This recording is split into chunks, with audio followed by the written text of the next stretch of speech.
So before I went away for my break last week, I talked about what to do if you have a blip. But today I wanted to talk about how you support others when you have a blip, because I think it's really important how we realise how supporting each other helps us in our own journey.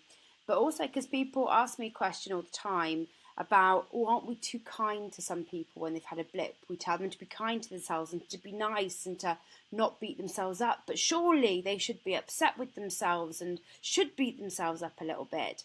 And actually, I can see why we worry about that, because we worry that we give people permission to fall off the wagon because the next day we'll all be nice to them and they can pick up again.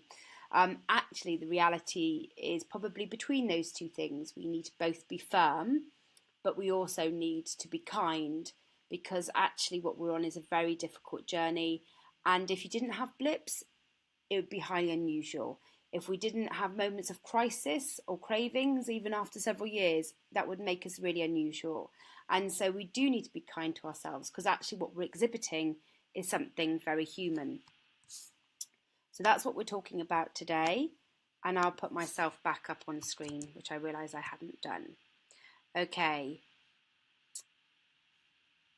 Just checking that you can hear me. Right. So what do we do about blips? And how do we help other people do blips? Okay. I think the first thing to remember in Club Soda is that we are an absolutely amazing bunch of individuals. We've got different backgrounds, we live in different parts of the world, some of us have got families, some of us haven't. We've got different relationship types, we've got different political aspirations, we've got different types of job, we've got different outlooks on life. All of that is absolutely brilliant. That's what makes us this amazing melting pot of experiences that means that whenever you come online, whenever you are here, you can ask something, you can ask a question, you can get a response that's meaningful for you.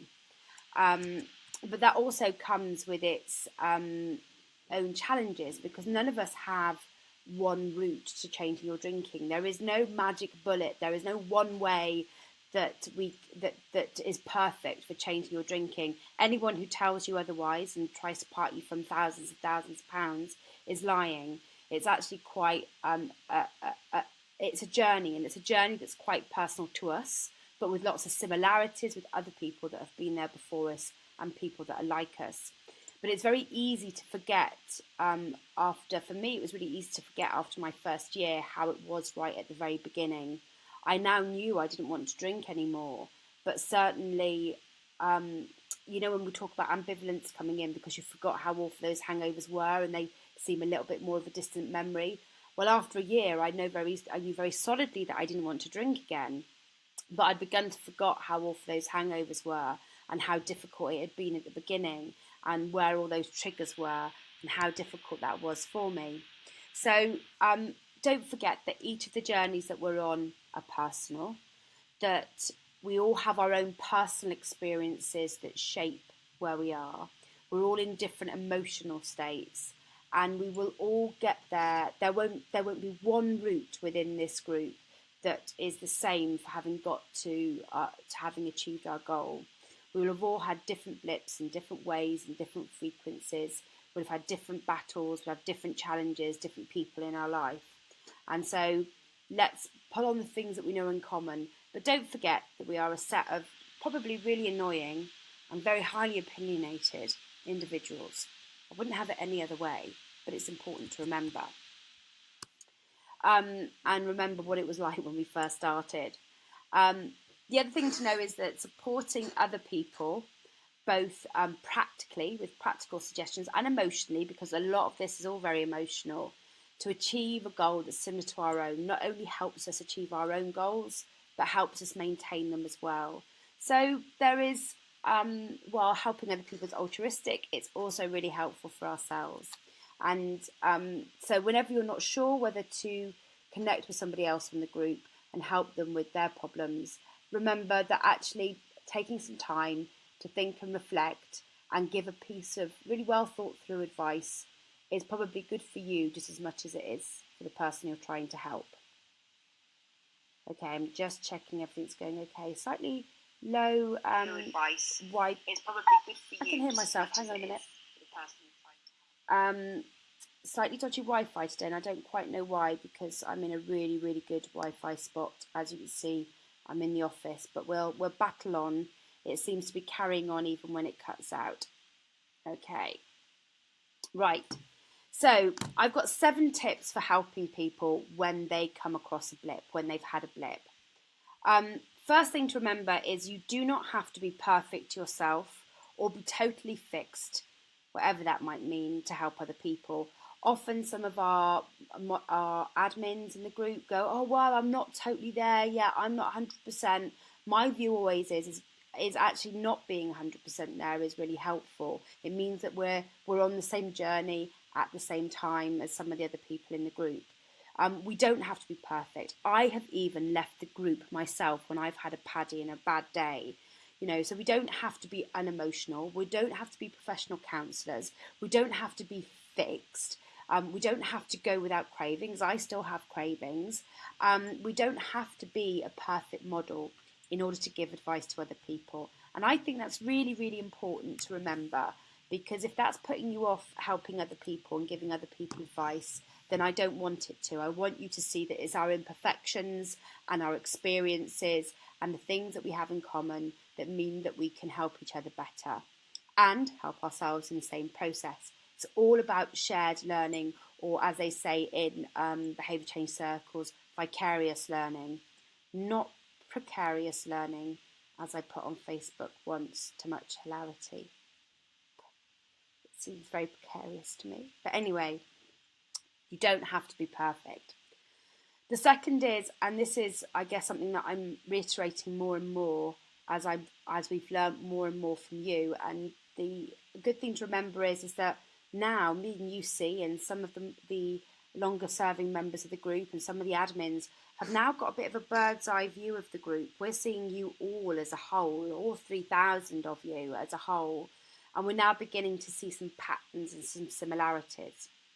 And one of the most important things I've noticed that is a real signal of success is how quickly you bounce back, which is how quickly you pick up your goal again after a blip is really crucial to how successful you are in the longer term. Because what happens is if you have a blip, and like I said a couple of weeks ago, you then feel that's a sign of failure and that you can't be helped, you're a lost cause, the world is against me, I can't possibly do this, and so instead you go out on a 2-week bender, then actually that's quite a hard place to pull yourself back from. But if you pick up again really quickly, then you're more likely to succeed. So when we're giving advice to other people, I think as a group, our goal should be to really encourage somebody to get back on track quickly as possible. And getting back on track isn't about, chastising someone and saying, no, you've been terrible, start again today and start now and start from day one. It might be about talking them through how they count their future days, because at that point in time, that feels like the most important thing, because they have some success behind them and they don't know how to count that. So maybe saying, what will tomorrow be to you is the really important question to answer. It might be about telling people to get rid of the guilt they might be feeling today from having fallen off the wagon. Just be kind to themselves and just make one small plan for the following day. From what you read, you will be able to start to help people pick up really quickly after their blip and not disappear and go away for 2 weeks and then come back a few weeks later and wanting to pick up again. Our goal should be to help people get started again straight away. The next is, and this relates to that, is to put yourself in their shoes. I'm really guilty of doing this myself. I read people's posts really quickly and I decide I have an opinion on it. And so I want to offer my opinion. And very early on, my opinion was always, well, look, moderation doesn't work for me, or that didn't work for me, or this didn't work for me, and this was the only thing that worked for me. And I soon began to realise that only I am me, thank goodness for that, and that what I needed to do was to not read somebody's post as quickly as I was doing, to take some more time to read their post and maybe read a little bit between the lines.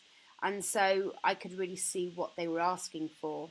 Sometimes members come on the group and they talk about a blip or a problem or a craving, and what they want to do is put it out there and say, this happened, but I'm already telling you my next actions. I'm already telling you that I'm already ready to bounce back.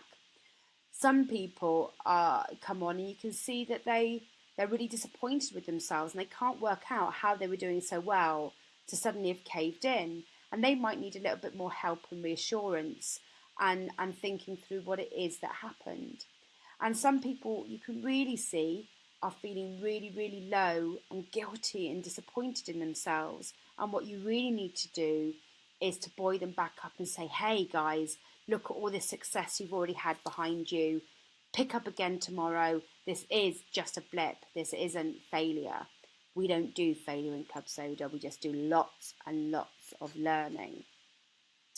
So it's really important to take some time and read between the lines. And also remember that people are writing with the emotion that they have, and we can't see that emotion because we can't see them. We're missing that 85 or 90% of non-verbal communication that you normally have. And we are responding in the emotion that we're in today. And we have just had a difficult day, and reading somebody else's tale of woe makes us feel gripey, and we might respond in a slightly negative way. It may be better not to respond or give advice at all. I'm just double checking for those of you who are watching later to just check there aren't any questions. So always, when you're looking at other people's stories of their blips, try and have a little read between the lines because they're all different. We will remember them all as one homogeneous blip, but actually there are a number of stories in there, a number of things that people are implicitly asking, and they're also asking in an emotional state of mind, and we are responding in our emotional state of mind. So put yourself in their shoes, think about what it is that they're saying they need, and if you're not sure what it is that they're asking for from the group at a point in time, or what it is that they need from us, you can ask that. What would be the most useful thing for us to help you with right now? What do you need from us? What is it that you want to know? Asking clarification, there is never any problem in doing that, and it's probably a very good thing too. You can have some tea. Not sure if anyone else has noticed, but it's got a bit chilly. Next is to ask questions. If you're not sure that you're the compassionate type and can't always spend time going, oh, it'll be okay, or you want to do something more practical because you can see somebody's in pain, then ask questions. I was reflecting on this the other day because I was talking to Annie Grace and she was telling me about somebody else in the space who's working in the changing drinking space, who's quite disappointed because who feels very disappointed with Annie because Annie sometimes talks about people moderating, and I think Annie is probably on the same page as us, which is she doesn't want to tell people what to do. But this other person was saying, well, but I went through that. I went through 5, 10, 15, 20 blips. Now I want to save everyone else that pain. And I'm afraid that my view is that we don't learn if we tell. If we don't feel some of that pain ourselves, we don't learn. I could tell you as much as I like about how amazing not drinking is and how it will be okay in the longer term and how life might seem a little bit boring at the beginning but can be more exciting, that fun isn't created by alcohol, fun is created by you. I could tell you all those things and tell you to trust me because I want to save you the pain of all these blips. But the truth is I can't tell you that, because you have to learn for yourself, and that's the only way that we manage to do things. You do have to feel that pain in order to get through the other side. And so we can spend time when we blip telling each other that, you know, it is going to be good, it is worth the effort, it is worth the pain, it is worth picking up. Those are good things to say, but we can't tell people what to do. We can't say, therefore, the only way is to do this and do it this way. Actually, the way we do this is by helping people explore even more what's going on in their lives, what it is that's got them to this position. And so asking questions becomes a powerful tool. So if you want to move beyond platitudes and saying there, it's all going to be okay, but also don't want to be Stalinist about it and controlling about it and freaking about it, saying there's only one way or the highway, then the toolbox that we have is questions. And there are no rules about what those questions are. They could be questions of clarifications about what people have said in their post on Facebook. But there are also some questions that are actually quite obvious. What was your trigger? What do you think happened? Where was that moment of weakness where that very strong resolve you had suddenly disappeared? Was it a person? Was it a place? Was it a thing?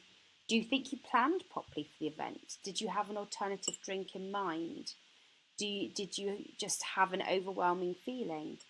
How could you avoid or manage this in the future? Do you think there's anything you've learned about that situation that, if done differently, would have meant that you didn't drink? Is there something else going on that's upsetting you?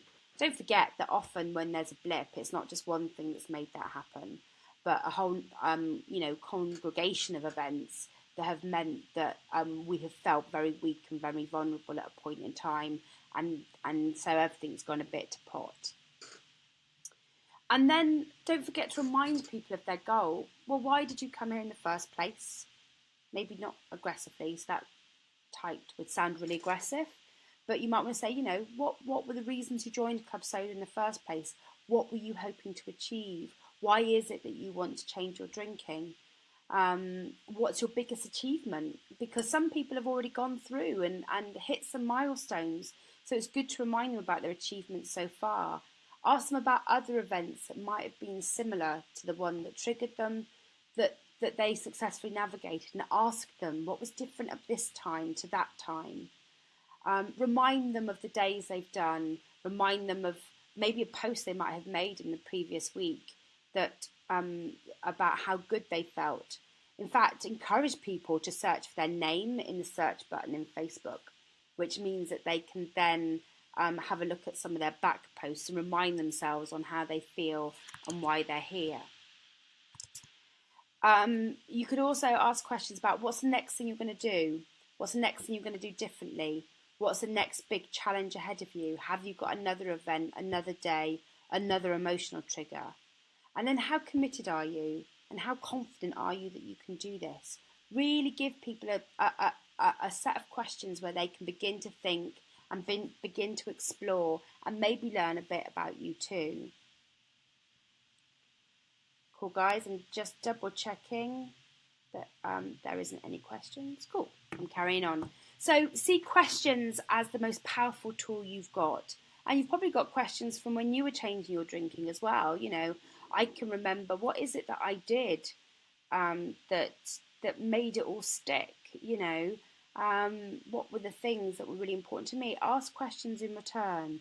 Questions are really powerful, and questions are how we can help people explore the learning for themselves as well. Next is to suggest people might do a whoop. So some of that learning can then all be put into a whoop. And for those of you who are new to it, whoop means wish, outcome, obstacle, plan. And I like it because I can remember it, because whoop's a cool word. Whoop's a really positive word. Woohoo! We've reached a goal, we've reached a target. But for me, it's a really good tool because it says, what's your wish? And so getting somebody to restate their goal, their wish, is really important. So, I've got a hangover today because I blipped. But tomorrow, you should be asking me what my wish is. My wish is to go the next 30 days without alcohol. And if I achieve that, the outcome of that will be, I'll feel really proud. I feel really proud that I picked up again so quickly after a blip. Between the days that I did before the blip and the days afterwards, I would have done 60 days without drinking. And that will be the longest I've done in a long time. And I will feel chuffed. Don't forget to get people to articulate what it is that they will gain out of changing their drinking. It's more than just stating the goal. It's that feeling, that hearing, that thinking, that joy that can come from achieving a goal. So wish, outcome, obstacle and plan. And so at this point, you may want them to get to think about the obstacle that caused the blip in the first place, and talk to them about what the plan would have been to have avoided that or to have managed that situation.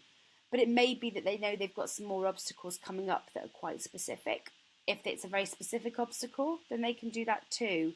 Or it might be a whole obstacle towards the whole 30 days, for example. They may go, I will find 30 days difficult because day 15 is always very hard for me.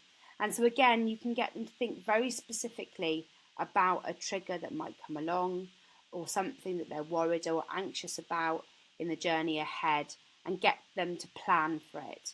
And that plan is really important. And actually, as a community, we can all pile into that, because a plan is developed from crowdsourcing ideas on how you might deal with the situation. So throw it out there. Say, right, guys, I've got an obstacle tomorrow, and that obstacle is I'm in a rowing club and we always go for a drink afterwards, and I want to avoid that this time. What would you do in my circumstances?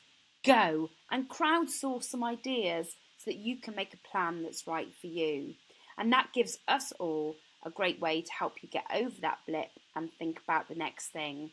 So plans can be crowdsourced, and if somebody's not asking for help in that plan, then maybe we can, through the comments, ask that question on behalf of the person who's blipped, so that we can begin to see and show them that there's a whole community here that's willing to support them, and that there are ideas that can come from all walks of life, and at least one of them, they only need one of them to work for them.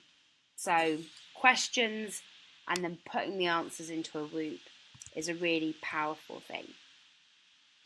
Just double checking any questions. It's really weird on the phone, the question. I'm not sure if you've noticed this, but they come in a random order on the Facebook live questions, so it's not always very clear. So hopefully I haven't missed anything, but I think we are good to carry on. So doing a whoop is number 5 of my 7. Number 6 is to signpost them to articles and other things that have helped you. I had a really interesting conversation with someone today who's been thrown off another group because they posted an article from Club Soda that they thought was useful, and had posted some articles from some other websites that they found useful the day before. And this is somebody who runs an online program like we do, felt that that wasn't on, sharing competitors'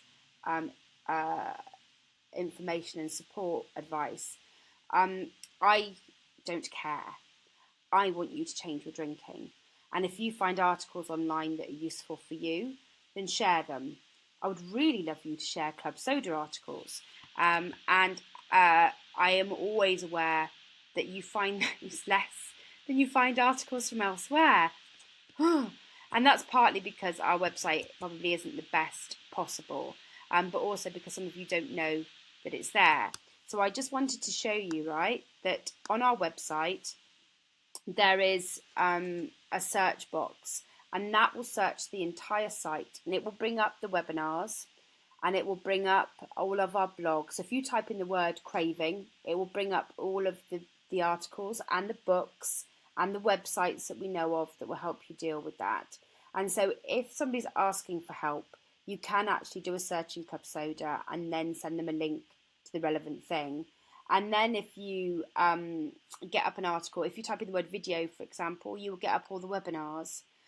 So do feel free to use our website as a way of finding an article to answer someone's question.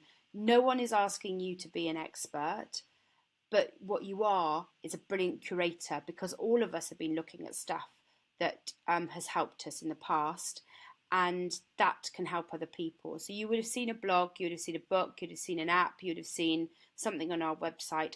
I'd obviously like you to share stuff on our website, because we've got lots of amazing blogs. We've got like 450 blogs on there, some of them written by you. Do a little search, send somebody a link so they've got something else to read. They can digest that at a later date. So please feel free to do that.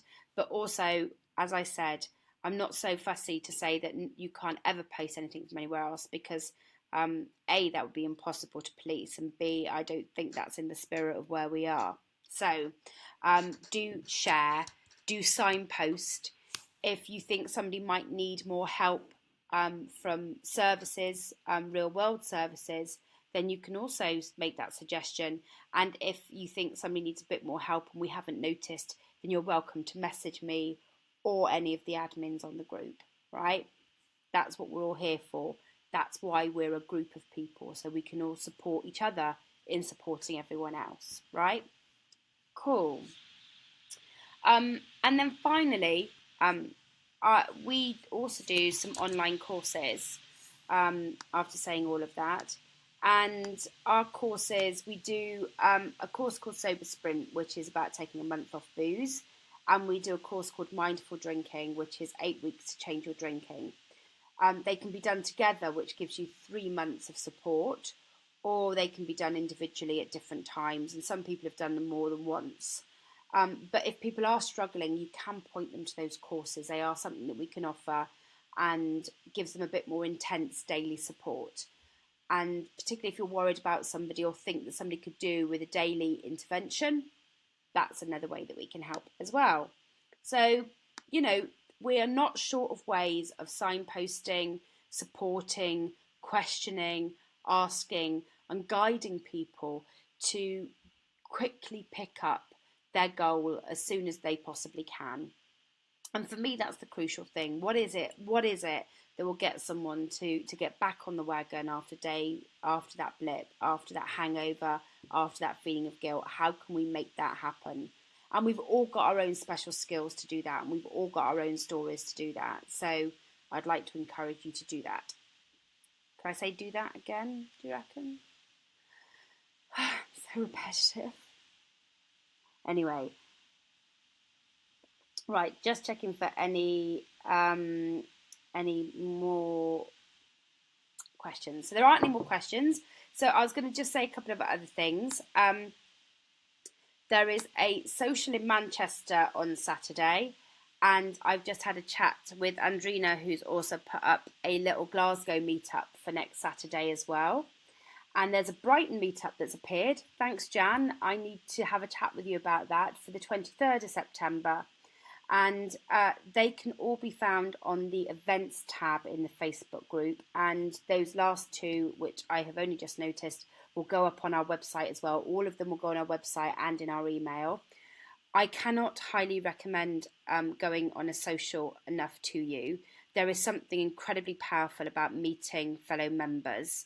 It may seem daunting at first, but come on, you've been chinwagging on here for ages. You nearly know these people. You know some amazing stuff about the other people in this group. And I can't tell you enough how great it is to meet somebody else and do what we did in Dublin last week, which is we started off a conversation like any group of strangers does, really, with, what do you do, where do you live, you got kids, la la la.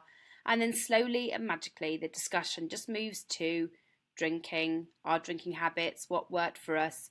There's no sitting around a table going, hi, my name's John, I'm an alcoholic. None of that. It's just a really natural discussion that often involves lots of laughing and having a good laugh about our pasts and some of the trials and tribulations of changing our drinking, alongside some really great practical advice. And once you've met somebody who is in Club Soda as well, you then get an extra sense of feeling of accountability when you come back on the group, that you really want to be able to say to that person when you meet them next time, I really hope I'm going to be able to say to you next time I've got to 30 days, 60 days, 90 days, whatever. So it is incredibly powerful. You're not drinking now, you can take a couple of hours out of your day to travel to something, and that will be worthwhile and very lasting for you. So I just wanted to say that. And we had a great time in Stratford yesterday. I went down, several of us went down the orbital slide, which was absolutely awesome and a bit scary. Had a lovely lunch and then got completely soaked walking back to the tube in the rain. Well, you can't have everything, right? And yesterday, from 10 o'clock till 10:30 p.m, I did Club Soda stuff followed by 3 parties. So I feel like I'm a superhero of epic Saturday party proportions. I don't know, but anyway. So I do amaze myself when I think back to what my weekends used to be like and what they are like now. And I don't want my life to be any other way. To not have the energy to push myself to do things outside my comfort zone. Wouldn't have it any other way. Um, okay, and then just to finally say that if you enjoyed this webinar, and if you enjoy them on a weekly basis, you can donate to Club Soda as part of a pay what you want. As I said, that this is this is the way that me and Yusuf decided that ethically we prefer to fund our general Club Soda stuff. So it means I don't have to put this webinar behind a paywall, which I really don't want to do. And all the other stuff we do, it takes a lot of time. This webinar takes a day in total to do, and the morning posts and managing the group and all of those bits and pieces and doing the blogs and the emails and everything. And if you don't want to donate on a regular basis, you can do a one-off donation. Again, this is about what works for you and works for your budget and so on. So please do consider doing that if you can, if you like this. Basically, if you like this webinar, buy me a drink, because that's what the $4.99 is. It's a large glass of wine, right? So if you like the webinar, buy me the drink that you might have been drinking today instead. So that'd be cool. Keep me in tea. And as some of you know, that's quite an expensive habit for me. So that'd be really cool. And then finally, there's lots going on, and I'm so amazed at the fact that all of you are organising socials and doing those things. So I'm always really pleased if you want to take the initiative and you want to do something in Club Soda. Let us know. So like the fact that Andrea and others have set up a social in Glasgow, and Brighton is absolutely fantastic. Let us know how we can help you do that. You're not on your own. Don't forget to go to Manchester next week, because I can't go because I've got a wedding to go to. I'll be taking them as a wedding present some alcohol-free gin and tonics. And I will see you next Sunday. So, yeah, and any other questions, put them on here and I will answer them as the evening goes. And so that was how to support others when they have a blip. Ta-da! Right, I'll see you all soon. Bye.